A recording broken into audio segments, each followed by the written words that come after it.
See this lag bolt right here? It's what somebody provided me to mount this electrical box for them. But you see that? That's why this little flip bit impact set from Klein Tools is pretty rad. Got a little old 1/4 inch shaft stuck inside the 1/2 inch extension to get me a 3/4 inch. Let's see how it works.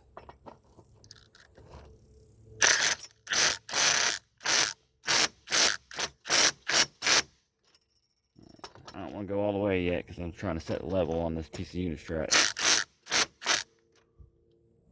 But come on now. Thanks, Klein and Milwaukee.